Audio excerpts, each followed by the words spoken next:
주시는 하나님의 말씀은 시편 99편 1절부터 9절까지 말씀입니다. 구약성경 874면에 있습니다. 시편 99편 1절부터 9절까지 말씀입니다. 1절부터 9절까지 교독해서 읽도록 하겠습니다. 여호와께서 다스리시니 만민이 떨 것이요 여호와께서 그룹 사이에 좌정하시니 땅이 흔들릴 것이로다. 시온에 계시는 여호와는 위대하시고 모든 민족보다 높으시도다. 주의 크고 두려운 이름을 찬송할지니 그는 거룩하심이로다. 능력 있는 왕은 정의를 사랑하느니라. 주께서 공의를 견고하게 세우시고 주께서 야곱에게 정의와 공의를 행하시나이다. 너희는 여호와 우리 하나님을 높여 그의 발등상 앞에서 경배할지어다. 그는 거룩하시도다. 그의 제사장들 중에는 모세와 아론이 있고 그의 이름을 부르는 자들 중에는 사무엘이 있도다. 그들이 여호와께 간구함에 응답하셨도다. 여호와께서 구름 기둥 가운데서 그들에게 말씀하시니 그들은 그가 그들에게 주신 증거와 율례를 지켰도다. 여호와 우리 하나님이여, 주께서는 그들에게 응답하셨고 그들의 행한 대로 갚기는 하셨으나 그들을 용서하신 하나님이시니이다. 함께요. 너희는 여호와 우리 하나님을 높이고 그 성산에서 예배할지어다. 여호와 우리 하나님은 거룩하심이로다. 아멘. 이번 창대교회 특별히 연말 저녁 부흥의 시간을 하나님께서 주셔서 기도회를 진행 중에 있습니다. 기도회를 통해서 한 해를 돌아보고 있고 또 하나님의 은혜에 감사하면서 또 내년을 기대하고 또 하나님께 부르짖는 시간을 우리 온 성도들이 지금 함께 갖는 중입니다. 특별히 이렇게 연말 저녁 부흥회를 진행하면서 우리가 기도에 대한 어떤 본질적인 부분을 오늘 본문 말씀을 중심으로 나누려 합니다. 우리가 드리는 기도, 이 기도가 하나님의 말씀 중심으로 또 바르게 정립되는 시간이 되기를 원합니다. 기도라는 것이요, 사실 우리 기독교인들, 그러니까 교회 다니는 사람들만의 전유물은 아닙니다. 타 종교인들도 기도를 합니다. 그렇죠? 기도라는 용어가 굉장히 보편적이고요. 또 일반 사람들도 기도라는 용어를 씁니다. 생소한 단어가 아니잖아요. 요즘에 전쟁으로 인해서 고통받는 우크라이나 사람들 위해서 기도하자 이런 말이 통용하고 있고, 또 일반 대중 가요나 그런 노래 가사에서도 보면요, 너를 위해 기도한다 이런 표현이 등장합니다. 그러니까 세상에서도 이 기도라는 것이 굉장히 보편적이에요.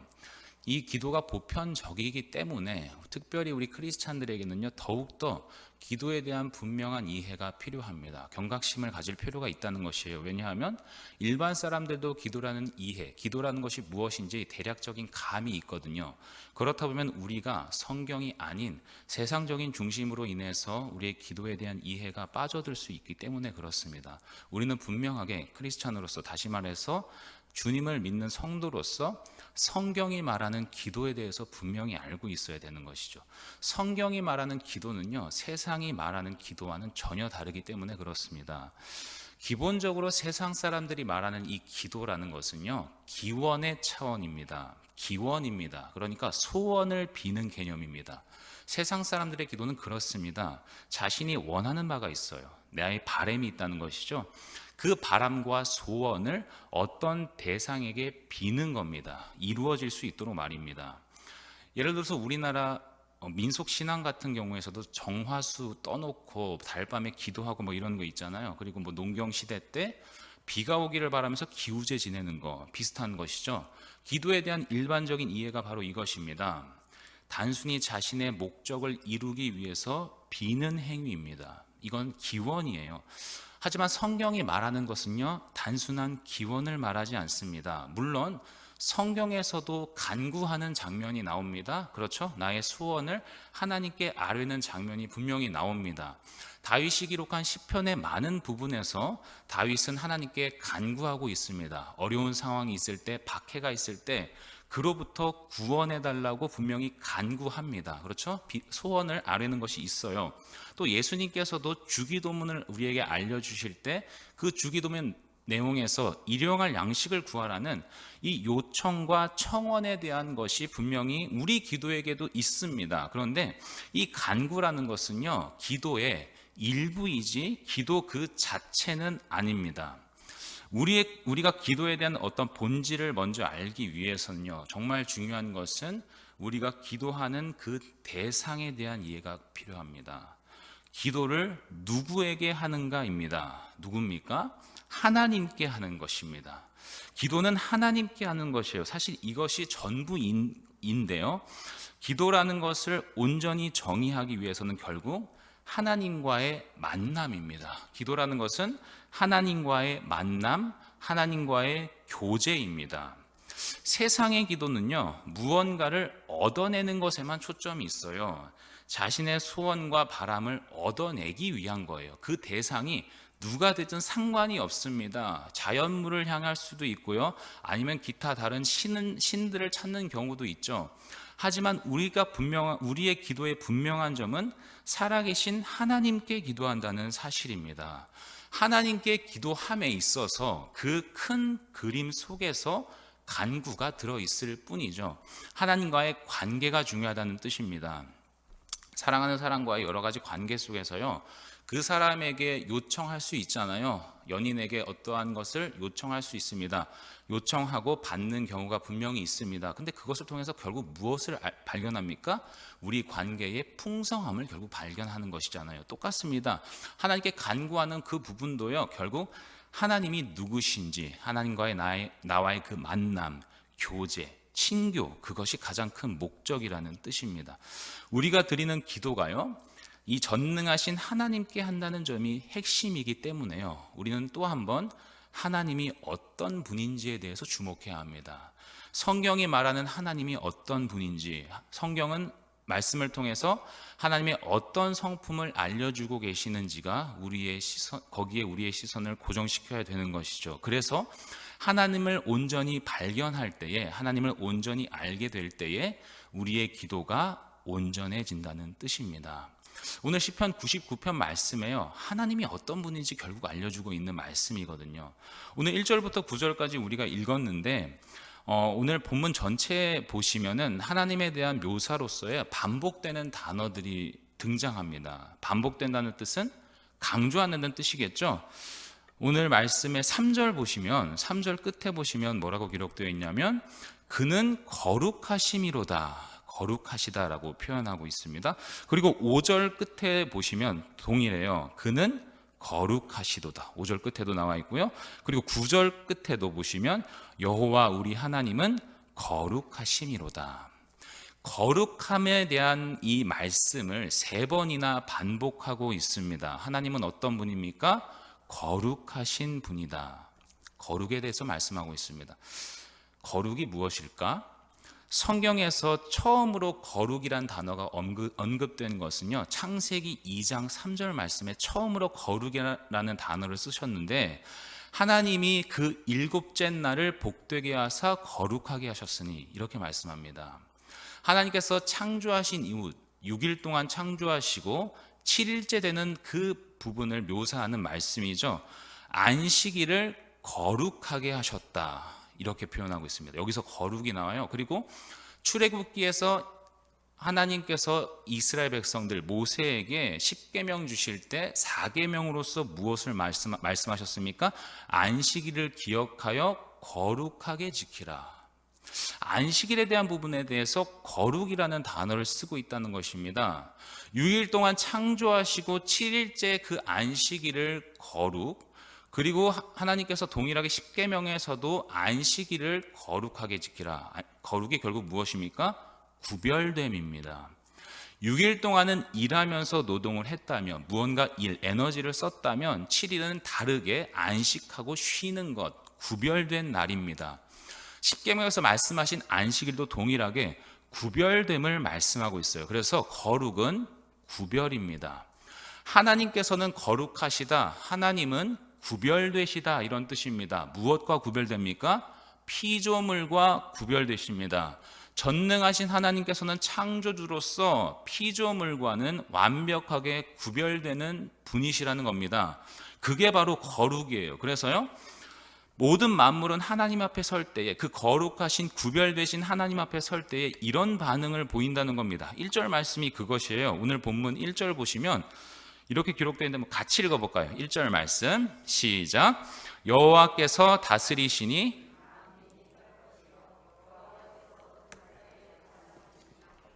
흔들릴 것이로다. 아멘. 하나님께서 다스리는데 만민이 떤다 그럽니다. 그룹 사이에 자정하시니까 땅이 흔들린다고 말씀합니다. 왜 만민이 떨고 왜 땅이 흔들립니까? 창조주 하나님과 피조물이 달라서 그렇습니다. 하나님을 대할 때에 하나님과 우리는 너무 다르기 때문에, 창조주와 피조물 사이의 간격이 워낙 크기 때문에 하나님을 대하면 두렵고 떨립니다. 어색합니다. 거룩하신 하나님 앞에서는 그렇습니다. 하나님 앞에 절대적으로 피조물은 압도당합니다. 그래서 세상은요, 하나님이 안 계셨으면 하는 마음까지 드는 것이죠. 너무 부담스러우니까요. 이것이 바로 거룩하신 하나님을 향한 세상의 기본 자세예요. 이만큼 거룩하신 하나님은 피조물과 정확하게 구별됩니다. 하나님의 거룩하심, 위엄을 말씀하고 있어요. 4절 말씀 보시면요, 하나님의 그 거룩함 속에 다른 부분을 말씀하는데 4절 보시면 능력 있는 왕은 정의를 사랑하느니라. 주께서 공의를 견고하게 세우시고 주께서 야곱에게 정의와 공의를 행하시나이다 말씀합니다. 정의로운 하나님, 공의로운 하나님을 지금 언급하고 있어요. 여기서 말하는 정의는 하나님의 정의입니다. 거룩하신 하나님은 정의롭다 말씀하시죠. 우리가 생각하는 정의와는 다릅니다. 여러분들이 생각하는 정의란 무엇입니까? 무엇이 정의롭다고 생각합니까? 사실 우리가 사는 이 땅에서도요, 정의를 꿈꿉니다. 정의로운 세상을 만들려고 합니다. 의도는 참 좋아요. 그런데 세상에서의 정의라는 것이 참 모호합니다. 왜냐하면 정의를 앞세울 때에 세상에서는 여러 가지 딜레마에 빠지는 경우가 참 많습니다. 그것이 도덕적 딜레마, 이런 말을 써요. 세상에서 나름대로 정의로운 것을 추구하려 하는데 두 가지 선택 중에 무엇이 정의로운지 애매할 때가 참 많다는 겁니다. 예를 들어서 이순신 장군이 노량해전 마지막 그 전쟁이었는데 거기서 죽었어요. 죽을 때 유명한 유언을 남기죠. 나의 죽음을 알리지 말라, 이렇게 합니다. 이순신 장군이 어떤 병사에게 나의 죽음을 알리지 말라 이렇게 말했습니다. 그럼 그 말을 들은 병사가 이순신 장군이 자신의 죽음을 알리지 말라고 말했네요. 이걸 들었는데 다른 병사가 물어보는 겁니다. 이순신 장군이 죽었습니까? 물어봤어요. 뭐라고 대답해야 됩니까? 죽었다고 말해야 됩니까? 죽지 않았다고 말해야 됩니까? 이것도 저것도 애매합니다. 죽었다고 말하면 이순신 장군의 말에 불순종하는 것이 되잖아요. 안 죽었다고 말하면 거짓말하게 됩니다. 이렇게 정의가 애매한 거예요. 이 세상은 그렇습니다. 딜레마가 참 많다는 뜻이에요. 홍길동이라는 사람을 우리는 들어서 압니다. 의적이라고 말하죠. 탐관 오리들의 그 불의한 재물을 탈취해서 가난한 사람들을 도와줬습니다. 잘한 겁니까? 못한 겁니까? 나쁜 겁니까? 도둑질한 사람입니까? 의인입니까? 정의하기 애매합니다. 이런 것들이 세상에는 참 많다는 겁니다. 무엇이 정의로운가? 세상적인 기준에는 참 그것을 판단하기가 어려워요. 결국은 이 모습을 통해서 우리는 어떤 결론에 도달합니까? 하나님만이 정의로우시구나. 이 세상에서 정의롭다고 아무리 말을 해도 결국에는 모호한 것들이 있고 애매한 개념들이 있고 판단하기 어려운 일들이 있기에 참되신 진짜 정의로우신 하나님이 계시구나. 그분만이 진짜 정의로우신 분이시고 하나님만이 정말 참된 심판주 되시고 그분의 판결만이 가장 옳구나. 그것이 지혜구나, 기준이구나. 이것을 우리는 알게 되는 겁니다. 세상은요, 악으로 지배받고 있기 때문에, 그렇게 죄로 물들어 있기 때문에 이 참된 정의가 사라진 것입니다. 정의를 위해 달려가긴 하지만, 정의로운 사회를 꿈꾸긴 하지만 결국 이 죄의 문제가 걸려있기 때문에 온전한 곳에 도달하기가 힘듭니다. 그것이 이 땅이에요. 죄로 물든 세상, 정의롭지 못한 이 불의한 세상, 악이 창궐한 세상, 하나님의 거룩성을 잃어버린 세상, 그리고 인간들, 하나님은 거룩하신데 그와 전혀 다르게 이 세상은 거룩하지 않습니다. 불의하고 더럽습니다.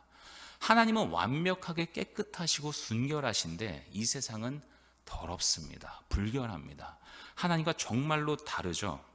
이렇게 하나님의 입장에서는 만약에 그렇게 거룩하신 하나님께서 이 땅을 보시고 이 사람들의 이 거룩하지 않는 모습을 볼 때 하나님은 어떤 태도를 그러면 보이셔야 합니까? 우리가 만약에 하나님이라면, 만약에 하나님으로 감정이입을 해본다면 이 땅을 향해서 어떤 마음을 품을 것 같습니까? 성경은요, 신기하게도 끊임없이 거룩하신 하나님임에도 불구하고 거룩하지 못한 이 세상을 향해서 끊임없이 교제하길 원하신다고 말씀합니다. 거룩하신 하나님께서 거룩하지 않은 우리들과 교제하길 원하십니다. 만나길 원하십니다. 대화하길 원하신다 말씀합니다. 그런데 여기에는요, 특별함이 있습니다. 보편적인 부분이 아니라 특수한 상황이 담겨 있습니다. 거룩하신 하나님께서 거룩하지 않는 우리들과 교제해야겠다는 그 마음 가운데 그 특별함, 그것을 성경은 간단히 표현하면 사랑이라고 표현합니다. 하나님의 사랑이 있기 때문에 거룩하신 하나님이 거룩하지 않는 우리들을 만나고 싶어 한다는 뜻입니다. 그런데 이 사랑은, 하나님의 사랑은 세상의 어떠한 사랑보다 가장 강력한 사랑이라고 말씀하고 있어요. 사랑의 강력함이 어디에서 올까요? 여러분들은 사랑을 해보신 적이 있잖아요. 그렇죠? 네. 사랑을 해본 적이 있기에 사랑의 강력함이 어떻게 오는지를 알 수 있을 겁니다. 사실 사랑의 강력함은요, 사랑하는 그 대상에게만 있지 않습니다. 무슨 말이냐면 내가 사랑하는 그 대상에게 얼만큼 잘해주는지, 많이 잘해주는지 보다 그 잘해줌에 있어서 무엇을 손해받는지에 따라 달려 있습니다. 그게 사랑의 증거입니다. 내가 많은 것을 포기하면 포기할수록 사랑한다는 뜻입니다. 그러니까 우선순위가 있다는 겁니다. 사랑에는 바로 우선순위가 있어요. 연인을 사랑합니다. 사랑할 때 표현을 합니다. 선물을 줬다고 해봅시다. 선물을 주는 게 왜 사랑하는 겁니까? 나의 돈을 소비했기 때문입니다. 나의 돈보다 당신이 더 소중하다는 뜻입니다. 돈을 포기했기 때문에 그것이 담겨 있죠. 그래서 선물을 준 것이 사랑입니다. 야근을 해서 몸이 굉장히 힘든데, 집에 가기 바쁜데 그때 굳이 그 사람을 만나러 갑니다. 이게 왜 사랑입니까? 내가 쉬는 것보다, 내가 편하게 회복하는 것보다 힘이 들더라도 당신을 만나는 게 더 중요하다는 뜻이죠. 포기했다는 겁니다. 손해봤다는 겁니다. 다시 말해서 내가 많은 것을 손해볼수록, 내가 버리는 것이 많을수록 더 사랑한다는 얘기입니다. 어디까지? 목숨을 버릴 때까지. 그것이 강력한 사랑 아니겠습니까? 포기가 많으면 많을수록 진짜 사랑이 증명된다는 것. 하나님의 사랑이 왜 가장 강력합니까? 하나님의 사랑이 어디에서 증명되었습니까? 우리를 사랑한다는 선택에 먼저 있습니다. 우리를 사랑한다는 그 선택에는요, 다른 사람은 선택을 안 했다는 것을 포함하고 있습니다. 하나님은 그것을 감수하셨다는 겁니다. 물론 성경적으로 보면 그것을 공의로서 죄인들을 심판하는 영역이죠. 많은 생명들과 영혼들을 하나님의 주권적으로 죄를 심판한 공이셨는데, 그 속에는 우리만 특별히 사랑한다는 선택이 담겨 있어요. 다른 것을 포기했다는 뜻입니다.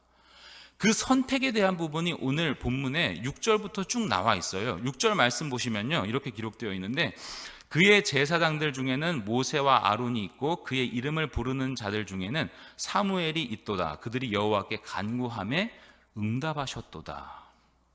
하나님께 간구해서 응답받은 이 사람들, 하나님과 교제하고 있습니다. 만나고 있습니다. 그렇죠?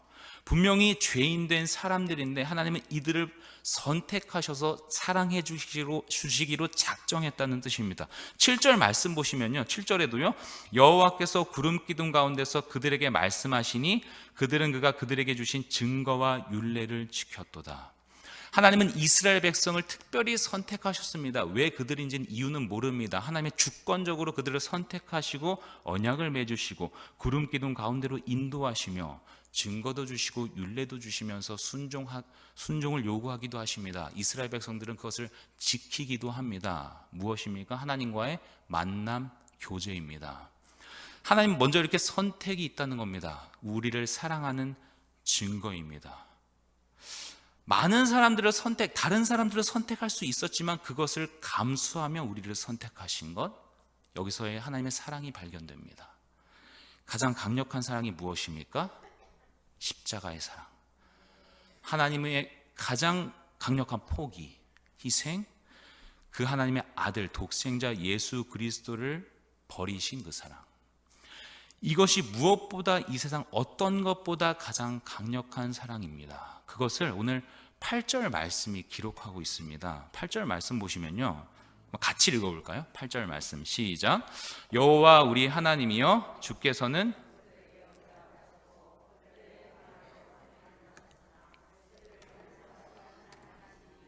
아멘. 하나님께서 그들에게 응답하셨다. 교제가 일어나는 장면입니다. 어떤 사람들과 교제하고 응답하셨는가? 그들의 행한 대로 갚기는 하셨으나 그들을 용서하신 하나님이다. 여기서 용서라고 번역되었는데요, 사실은 이 용서라는 단어가 원뜻으로 보면 들어 올리다 이런 뜻입니다. 하나님은 택하신 백성들을 들어 올리셨습니다. 다시 보시면 말씀에 그들의 행한 대로 갚기는 하셨으나, 그러니까 심판을 말씀하십니다. 죄를 심판하셨다. 그들의 행한 죄값을 심판으로 형벌을 내리셨다. 그런데 하나님이 택한 그들은 들어 올리셨다. 심판이, 하나님의 칼날이, 엄청난 하나님의 그 징계가 이 땅 가운데 공의로서 펼쳐지는데 거기에서 살아남은 사람들이 있습니다. 저와 여러분들, 성도입니다. 그 택하신 백성들은 하나님께서 특별히 들어 올려주셔서 심판을 면할 수 있게 해주셨다는 뜻입니다. 그렇다면 주변 사람들이 말할 겁니다. 왜 그들만 올려주십니까? 우리는 밑에 있고. 이것은 불공정한 거 아닙니까? 정의가 없는 것 아닙니까? 그들에게 정의에 대해서 외칠 수 있겠죠. 하나님은 거기에, 그 빈자리에 누구를 두신 겁니까? 예수 그리스도. 우리를 들어 올리시고 그 빈자리에 그리스도를 두며 그리스도를 진노하게 하시고 십자가에 못 박혀 죽게 만드신 것이 바로 하나님의 사랑입니다. 여기서 진짜 정의가 발견되는 거예요. 십자가에 매달리신 예수 그리스도, 죄 없으신 그분께 모든 죄를 전가시켜서 진노하신 하나님. 그래서 우리는 그 그리스도 때문에 들어 올려져서 심판을 면할 수 있게 된 은혜를 받은 자들입니다. 이것이 바로 하나님께서 우리를 사랑하신다는 가장 강력한 증거입니다. 하나님은 우리와 교제하기를 원하십니다. 거룩하신 하나님께서 거룩하지 않는 우리들과 교제하기를 원하십니다. 손을 내미십니다. 대화를 요청하십니다. 우리는 나가기 어렵습니다. 왜요? 하나님의 위엄 압도당합니다. 죄로 인해서 하나님을 보면 죽을까 두렵습니다. 이것이 창조주 하나님을 대하는 기본적인 우리의 태도입니다. 그런데도 불구하고 하나님은 자신을 낮추시며 끊임없이 우리에게 대화를 요청하십니다. 모든 것을 버리십니다. 감수하십니다. 내려오십니다. 이 땅에까지 내려오시고 죄인의 몸까지 입으십니다. 그러면서 손을 내미시고 너와 교제하길 원하신다 말씀하십니다. 이것이 기도입니다. 이것이 기도 현장에서 벌어지는 일입니다. 기도는 바로 이 하나님을 만나는 현장입니다. 기도의 가장 핵심이 무엇이라고 생각합니까? 감사입니다. 기도는 감사하는 자리입니다. 나를 구원하신 하나님의 그 놀라운 사랑 앞에 압도당해서 무릎 꿇고 하나님께 감사하는 현장입니다. 그래서 기도는 호흡이 되는 겁니다. 기도의 핵심은 간구가 아닙니다. 간구는 일부인 것이죠. 전능하신 하나님의 구원에 감격하면서 매일매일 감사의 자리로 나아가잖아요. 감사의 자리로 나아갈 때 전능하신 하나님과 나라는 이 존재를 대비하게 됩니다. 너무 감사해요. 그런데 필요가 있죠. 그래서 간구하는 겁니다. 너무 감사했는데 나를 볼 때 여전히 연약하죠. 그래서 회개하는 겁니다. 기도는 감사로부터 시작합니다.